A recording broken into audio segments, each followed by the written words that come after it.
Hello, friends. This is Darren Hayes of PigsandDispatch.com. Before we take you to your favorite Sports History Network show, just want to tell you a little bit about some merch that you can pick up that represents your favorite SHN podcast. So far, there's t-shirts, coffee mugs, and even books from some of the authors that do podcasts right here on SHN. Who could buy something better than that than have the history right from the gentleman that you hear talking about it? But we also are adding things each and every day. And where's that store, may you ask? Well, it's at SportsHistoryNetwork.com. Up at the top, there is the SHN merch button. Click on that. It'll take you right to the store, and you can be representing your favorite podcast and show the world that, hey, on the swag that I'm using, it's the headquarters of sports yesteryear, Sports History Network, and my favorite podcaster, the Sports History Network store. Shop there today.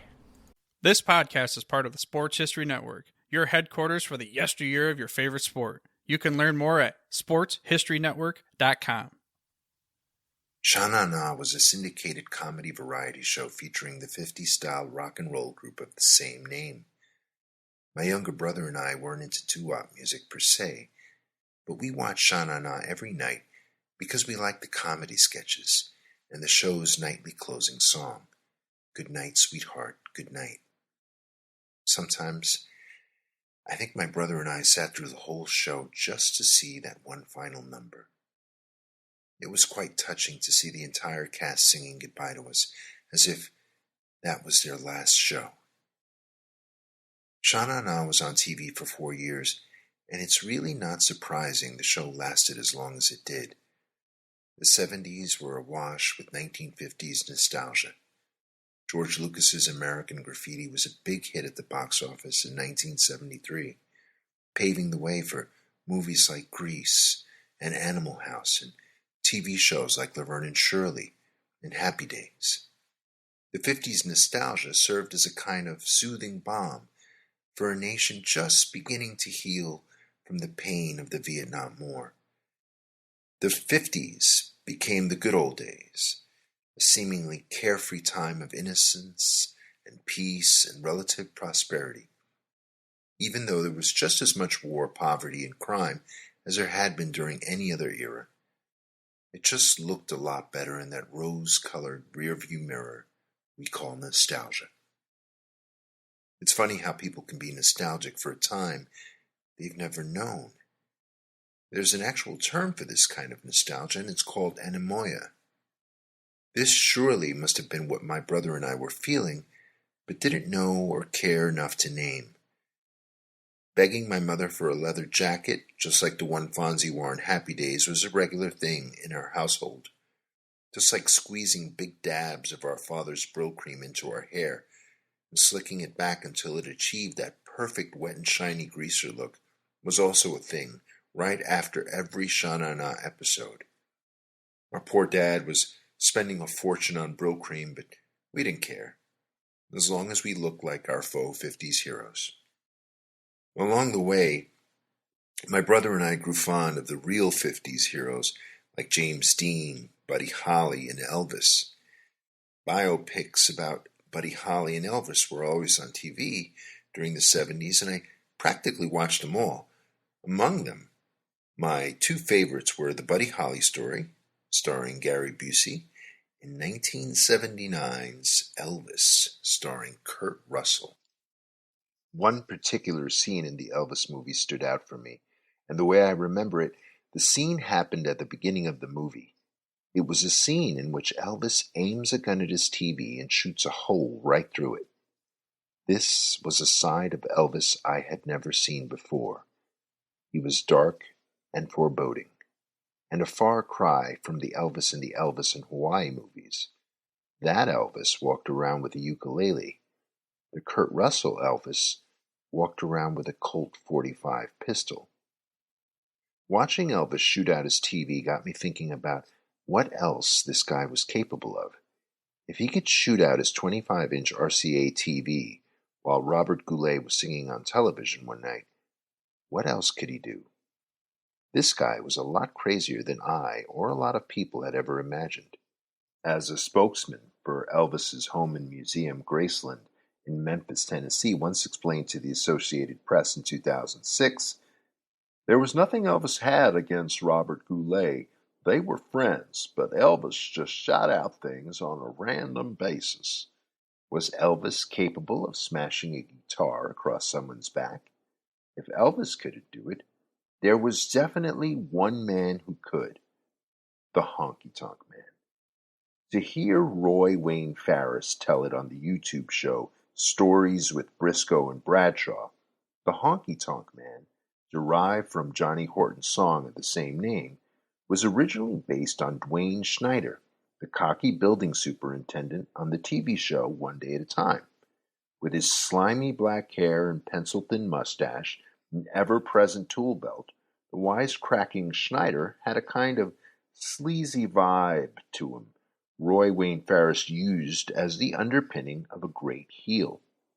Seeing Farris go from blonde-haired heel to black-haired heel inspired some Birmingham, Alabama fans to make an Elvis-type jumpsuit for Farris in the hopes he would take on the Elvis persona.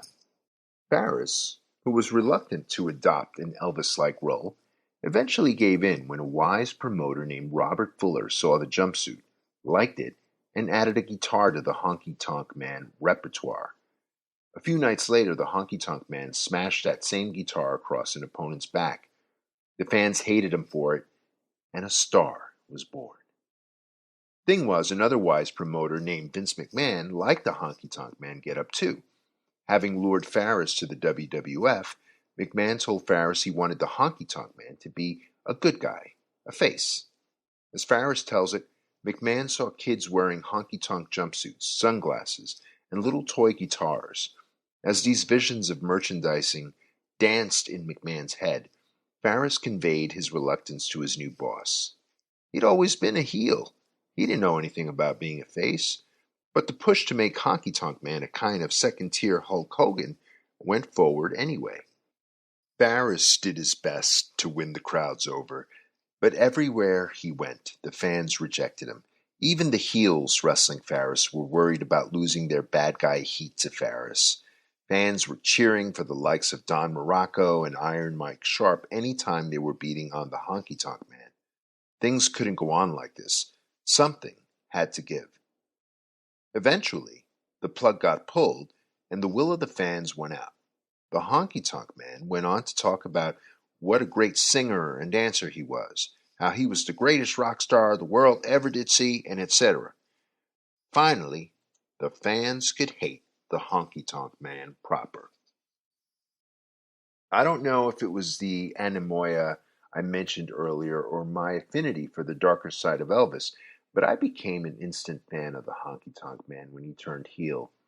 It only seemed natural to me that someone pretending to be a 50s megastar with no discernible musical talent of his own would be disliked by the crowds. It made sense to Farris, too, as he stated he never intended the Honky-Tonk Man to be anything but a villain. In the hands of a lesser talent, the Honky-Tonk Man could have failed, even as a villain. This wasn't just a matter of sounding and looking like Elvis, as any Joe Schmo can do that, but going larger than Elvis, pretending you never heard of the guy. Now that's big. And the Honky-Tonk Man pulled it off and then some. His promos are some of the most entertaining promos you will ever see. Some might piss you off, some might make you cringe, but all were hilarious, especially those promos when he tried to play the guitar. He would finger-pick a few unrecognizable notes, then ask if anyone knew the song. When you didn't, it was because you were tone-deaf. You can't beat that kind of comedy. It reminded me of comedian Andy Kaufman's Elvis Presley impersonation, half funny and half serious, although Kaufman could actually sing like Elvis. The way he channeled and transformed him into something completely his own was completely surreal. That's exactly what Roy Wayne Farris did with the Honky-Tonk Man, making him identifiable and unidentifiable at the same time, all of which made for one unpredictable heel. The Honky-Tonk Man could beat you any number of ways. He could smash a guitar across your back, conk you with a megaphone, Colonel Jimmy Hart's megaphone to be exact, break your neck with his Shake, Rattle, and Roll, a cleverly named variation of the all-purpose swinging neckbreaker, and use his girlfriend Peggy Sue to distract you, or have his manager, Mouth of the South, Colonel Jimmy Hart, interfere with your match. When those methods didn't work, he'd resort to more conventional bad guy tricks like using the rope for leverage while pinning an opponent, or getting a 10 count outside of the ring to get disqualified and secure his championship. The Honkytonk Man was a crafty wrestler. He had to be the WWF's longest reigning Intercontinental Champion. He held the belt a record-setting 454 days, besting Puerto Rican champ Pedro Morales' record of 424 days. You don't get to hold the title that long without resorting to some chicanery. Crafty fighters aren't always the most exciting to watch. Think boxing's Bernard Hopkins, but they know a lot about longevity. They are also usually underappreciated because they're not knockout artists. Pro wrestling's equivalents of the knockout artists were wrestlers like Goldberg and The Ultimate Warrior, programmed to flatten their opponents in seconds, leaving the fans feeling cheated and underwhelmed. It was, in fact, Ultimate Warrior who ended Honkytonk Man's reign in 1988 SummerSlam, and it took him all of 31 seconds to do so. What a jip.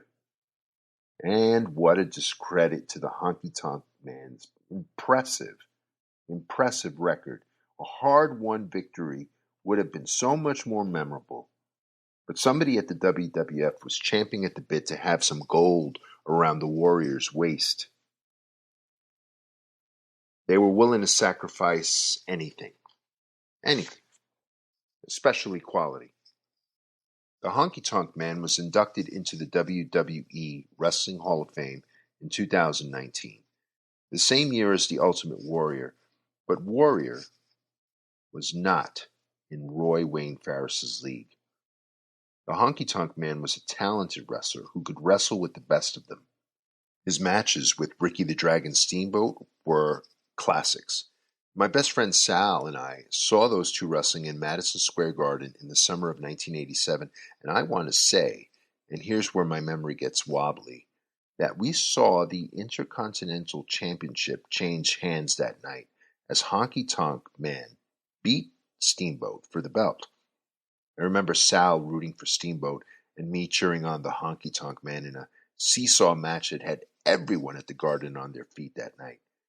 Unable to remember how the match ended, and thinking Honkytonk Man had relied on trickery to get the win, leverage on the rope during the pin or something similar, I was astounded to watch the match and see Honkytonk Man had beaten Steamboat with a legitimate small package pin.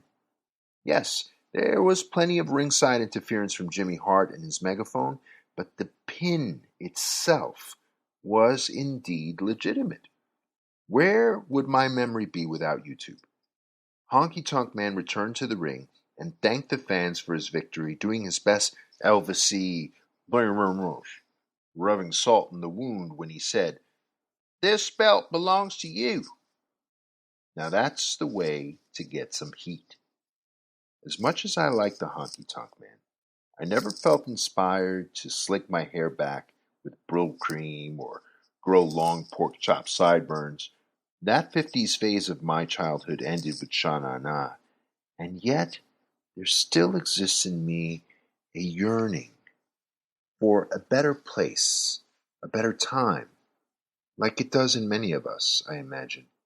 Maybe the yearning is for a time in the 80s when wrestling music wasn't just there to enter the ring to. Maybe the yearning's for a time when certain wrestling superstars could somehow embody the music we listen to and remind us of a more innocent time that probably only exists in our mind. My memories have left the building, and you've been listening to Wrestling with Heels On. Join us next time as we take another stroll down Villainy Lane, only on the Sports History Network. Uh-huh.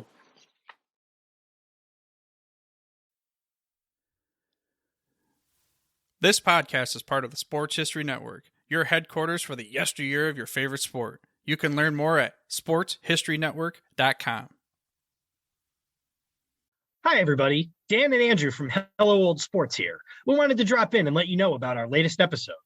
That's right. We interviewed the co-authors of Phyllis George, Shattering the Ceiling, a biography of groundbreaking broadcaster Phyllis George.